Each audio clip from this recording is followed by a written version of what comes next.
Hi, hello. Welcome to Tea Time with TRA Tocklai. Today, we would like to talk to an external expert, Mr. Ritesh Kanu, who is a founder, director, and CEO of Drone Tech Laboratories. Welcome, Mr. Ritesh Kanu, to this show. Thank you so much, sir, for having me here. It's an honor to be here. Yeah, it's our pleasure because we want to understand a lot of things from you. As we are going in collaboration mode with Drone Tech Lab, we just want to give more perspective about what we are going to do. As we are entering into a kind of collaboration with Drone Tech Laboratories, we would like to reveal what we are going to do in this project, in this collaboration to our planters. So from that perspective, can you introduce a little bit about what is Drone Tech Lab and why Assam? Yeah. So Drone Tech Lab is a brand owned by RC Hobbytech Solutions Private Limited. So we are an indigenous manufacturer of drones, working in this field of drone technology for the last 10 years. So it started when drones were a restricted product. So majorly we catered to all defense industries for the first 6 to 7 years of our inception. Okay. But with the launch of drone policy, what happened is that the adoption of drones in non-defense sectors also increased a lot. So this also paved a way for us, our companies like us, to offer our technology to a variety of domains. Yeah. We actually work on 3 domains, mostly on defense, agriculture, survey, and mapping.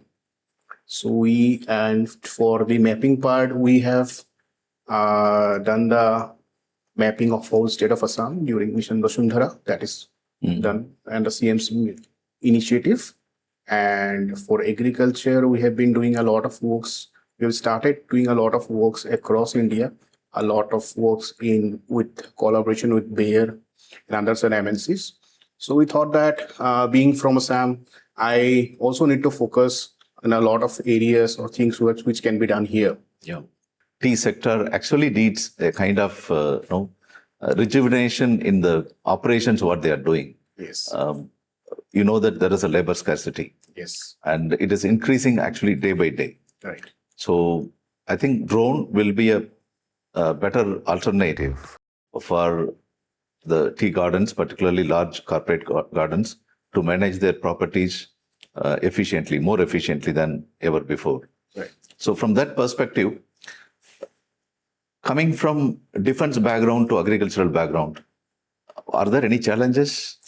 There have been a lot of challenges. Yeah. Firstly, and most prominently, it's the adoption of the technology, because we have seen a lot of, setbacks or non-cooperation from a lot of people, because people generally think that if with the adoption of a new technology, they will be losing their jobs. Yeah. So our first and foremost parameter was to apprise them that this is for their help. This is going to help them in, execution.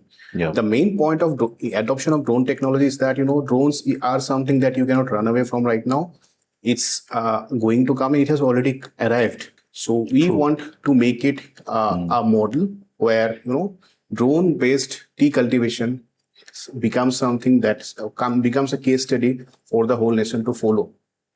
Yeah, true. Because what we see in Western countries, drones are household entity to take it along with them on the tours and travels and picnics. Yes. Yeah, that's how it is. Even we have experienced the same. I think 5-6 years back, drones were with us whenever we go out on a picnic or a night stay outside. So it is not the big thing for the tea industry to adopt drones. But then it is delayed. That's what I would say. It is delayed to an extent. It is better late than never. So let's hope drone will come into tea fields, and even every grower can afford a drone in the future or rent a drone in the future for their operations.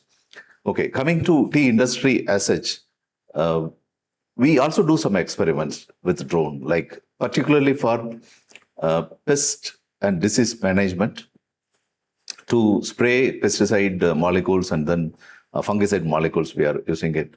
But we also have a thought process of using it as a monitoring system.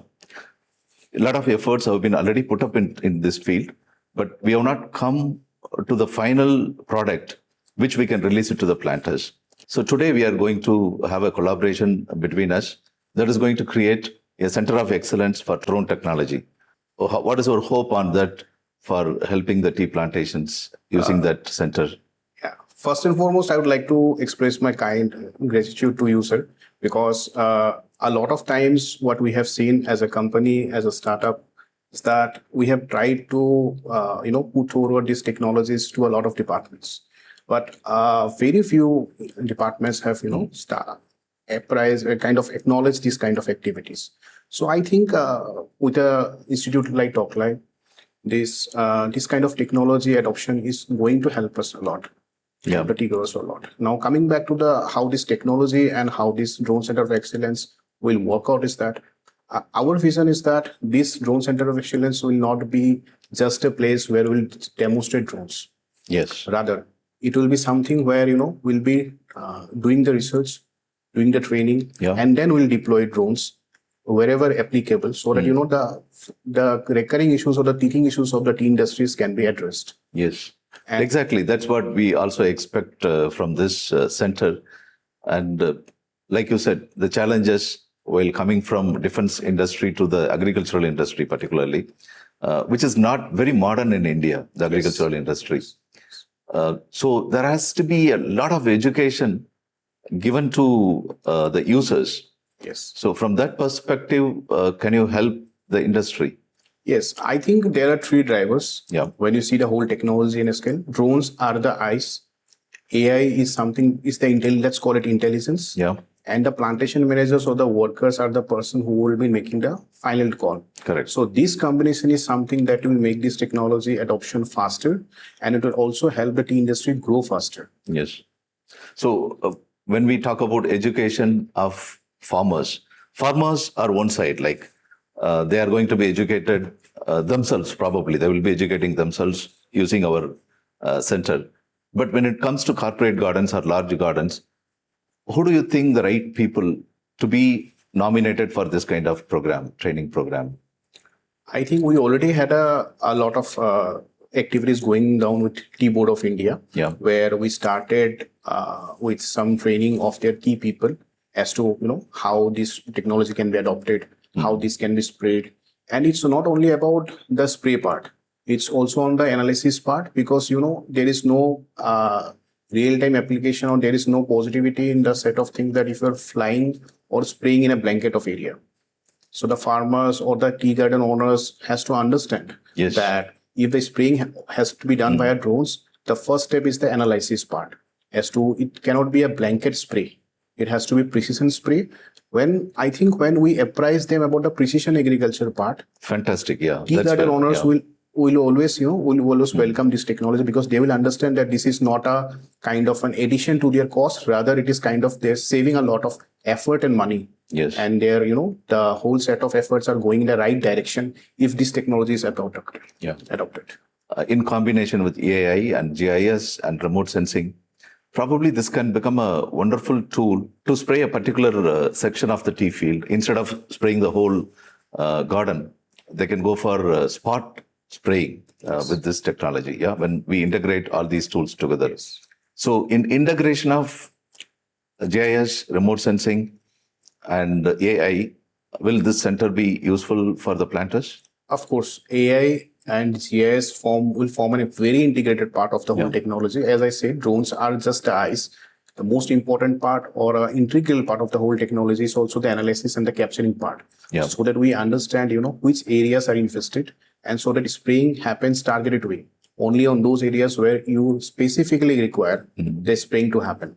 So of course, there is in the center of excellence, we'll have GIS analysts, we'll have drone engineers, we'll have operators. It's an amalgamation of all the stakeholders that will make this technology or make this solution most effective. Yeah. When we talk about drone flying again, there are obstacles, like one has to have a license to fly the drone. Yes.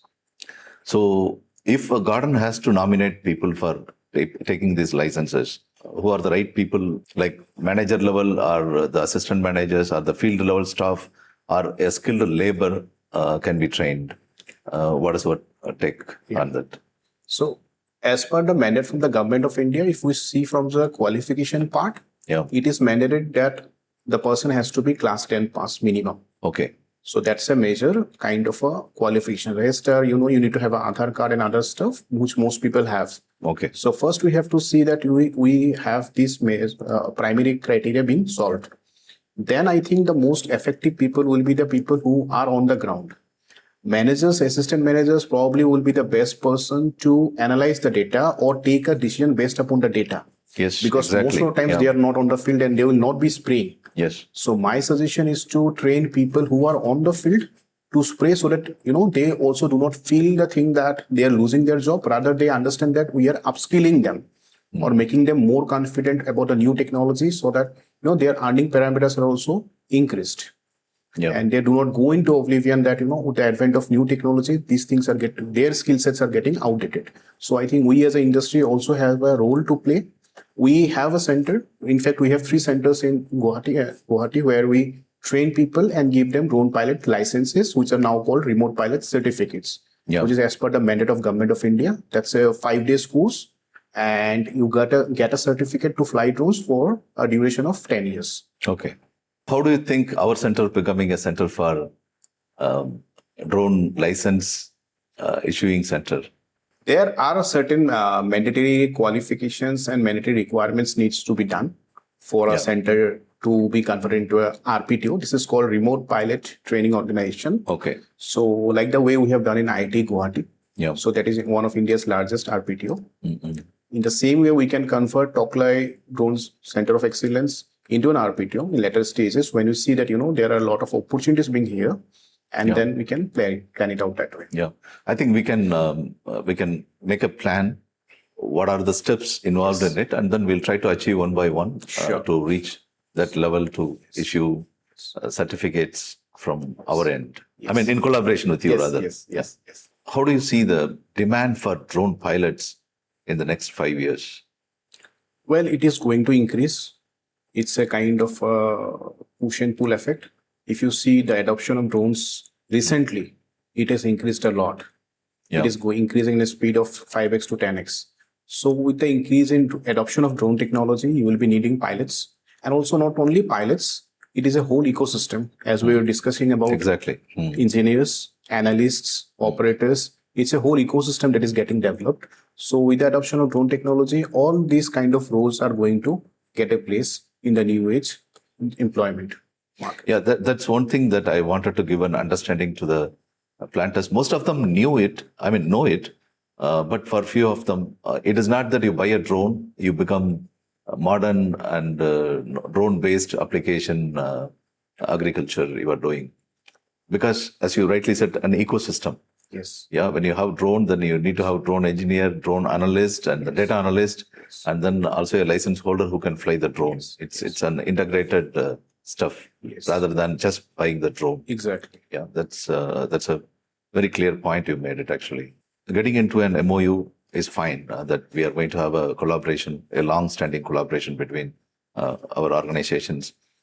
But beyond that, like 5 years down the line, when we meet again or when we look back what we have done, where do you think we will be? Tocklai brings in decades of scientific knowledge in team. Yeah.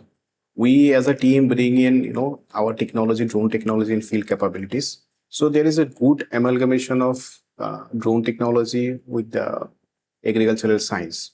Now, looking from a part of how and where it stands up, our vision, as we had discussed, is, the nation taking this as a reference point for tea-based cultivation, where the whole ecosystem is there. The technology or the agriculture part is modernized. The whole tea industry is modernized with, application of drones, operators, GIS analysts, the data mining, applicative and precision agriculture being given more importance. That's where it should be. And this should be a kind of a, example for the nation to see as to what we have done. Yeah. Just to conclude this show, I would like to ask you, what will be the benefit that the farmers or the tea garden managers will get from the center which we are forming today? In nutshell, in summary. Yeah. So as you mentioned about two stakeholders, Yeah. tea garden owners and the farmers. Yeah.